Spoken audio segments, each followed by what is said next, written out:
नमस्कार दोस्तों, आज मैं आप लोगों को गौतम बुद्ध की बहुत ही अच्छी मोटिवेशनल शिक्षाप्रद कहानी लेकर के आई हूँ। तो आप लोग इस कहानी को पूरी ज़रूर देखिएगा दोस्तों, आपको इस कहानी से कुछ न कुछ सीखने को ज़रूर मिलेगा। एक समय की बात है, एक राजा के दरबार में लगा हुआ था। वहाँ गौतम बुद्ध भी आए हुए थे।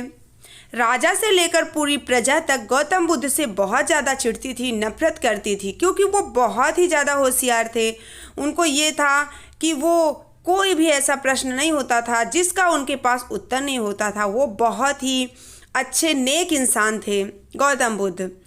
तो क्या हुआ, सबने योजना बनाई कि आज दरबार में गौतम बुद्ध से कुछ ऐसे प्रश्न पूछे जाएंगे कि जिनका जवाब उनके पास होगा ही नहीं। सबने ऐसे योजना बना ली। सब बारी बारी से प्रश्न पूछने लगे। जब गौतम बुद्ध आए, किसी ने कोई सवाल किया, किसी ने कोई सवाल किया, यहाँ तक कि राजा भी उनसे चिढ़ते थे, क्योंकि उतना ज्ञान राजा के पास भी नहीं था जितना गौतम बुद्ध के पास ज्ञान था। उनके अंदर बहुत ज़्यादा सहनशीलता थी, बहुत ही आत्मसम्मान था, बहुत ही ज़्यादा वो स्वभाव के बहुत ही अच्छे थे। सब ने अपना अपना प्रश्न रखा, लेकिन गौतम बुद्ध ने बहुत ही सरलता से सबका बहुत अच्छे से उत्तर दे दिया। सब सोचने लगे कि अब क्या करें। अब गौतम बुद्ध तो सारे सवालों के जवाब दे रहे हैं, अब हम ऐसा क्या करें कि गौतम बुद्ध जिसका जवाब ना दे पाएँ। सब ने बहुत योजना बनाई, बहुत ही 3-5 लगाया, लेकिन कोई उनका कुछ भी नहीं कर सका, क्योंकि वो बहुत ही अच्छे और ईमानदार इंसान थे। उनके साथ कोई भी कुछ छल कर ही नहीं सकता था। सारे प्रश्नों के उत्तर वो देते चले गए। अब सब दरबार में सब ऐसे बैठे थे जैसे उनको खा ही जाएंगे। उनको समझ में नहीं आ रहा था कि इतना लोग उनसे चिढ़ते क्यों हैं। तभी दरबार में अचानक से एक औरत आ जाती है और वो औरत ज़ोर ज़ोर से चीखने चिल्लाने लगती है और कहती है, गौतम बुद्ध, आपने मेरे साथ ये अच्छा नहीं किया। आपको ऐसा करना शोभा देता है क्या? आपने ऐसा अच्छा नहीं किया मेरे साथ करके। गौतम बुद्ध आश्चर्य में पड़े हुए थे कि ये कह क्या रही हैं। उनको समझ में नहीं आ रहा था कि ये क्या कह रही है औरत। फिर भी वो चुप थे। राज दरबार में सभी को उत्सुकता बढ़ी कि आखिर ये औरत कहना क्या चाहती है गौतम बुद्ध से। सबकी खुशी का तो ठिकाना ही नहीं था, क्योंकि वो सब चाहते थे गौतम बुद्ध को जलील करना उस सभा में।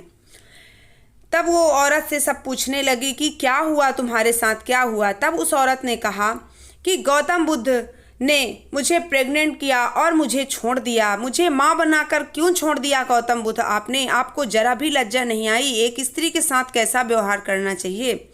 अब सबको तो मौका मिल गया। तभी एक वहाँ से उठते हैं दरबार से और गौतम बुद्ध पे सवाल किए जा रहे हैं। गौतम बुद्ध उसका सरलता से बैठे हुए कोई भी जवाब नहीं दे रहे हैं, बस सबकी बातें सुन रहे हैं। उनको ये पता था कि जब तक सबकी भड़ास नहीं निकल जाती मन की, तब तक कोई भी शांत बैठने वाला नहीं है।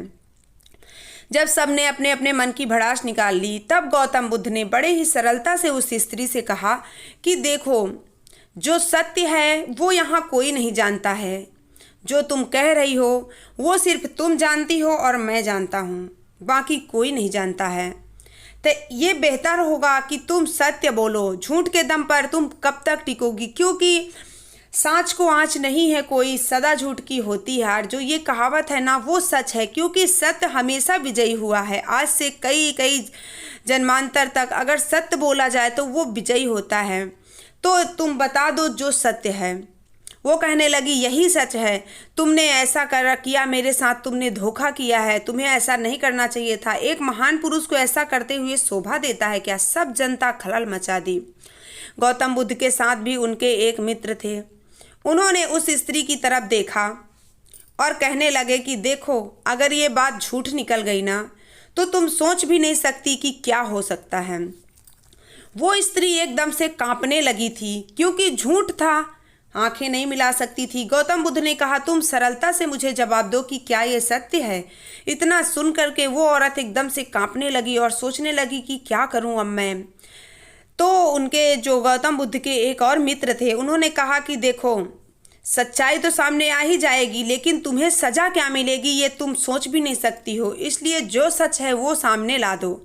इतना सुनते ही औरत एकदम से कांपते हुए रोते वहाँ से भाग निकली। जैसे ही भागने को चली, वैसे ही जितने भी उसने अपना कपड़ा बांधा हुआ था अपने पेट में, वो कपड़ा नीचे गिर गया। अब सबके सामने सच्चाई आ गई। सब हैरान हो गए कि ऐसा कैसे संभव है। गौतम बुद्ध के ऊपर इल्ज़ाम लगाने चलो और खुद ही इल्ज़ाम अपने ऊपर आ जाता है, ऐसा कैसे संभव है। तब गौतम बुद्ध के मित्र कहने लगे, देखो, सरलता, ईमानदारी और सोच समझ के बोलने वाले इंसान कभी धोखा नहीं खाते हैं, और वो कितना भी उनके प्रति छल कपट रख लो, वो कभी भी संभव नहीं हो पाता है। स्त्री माफ़ी मांगने लगी, कहने लगी, मैंने आपको बदनाम करने के लिए आपके ऊपर ये इल्ज़ाम लगाया था ताकि आपको सब भला बुरा कहें। तभी राजा उस औरत को बंदी बनाने का आदेश देते हैं। गौतम बुद्ध कहते हैं कि देखिए, इंसान वही जो अपनी गलती मान ले, और इस स्त्री ने अपनी गलती मान ली है। मुझे नहीं पता कि इसने मेरे ऊपर क्यों इतना बड़ा आरोप लगाया, लेकिन सत्य तो ये है कि इसने अपनी गलती मान ली है, इसलिए इस औरत को कोई सज़ा ना दी जाए।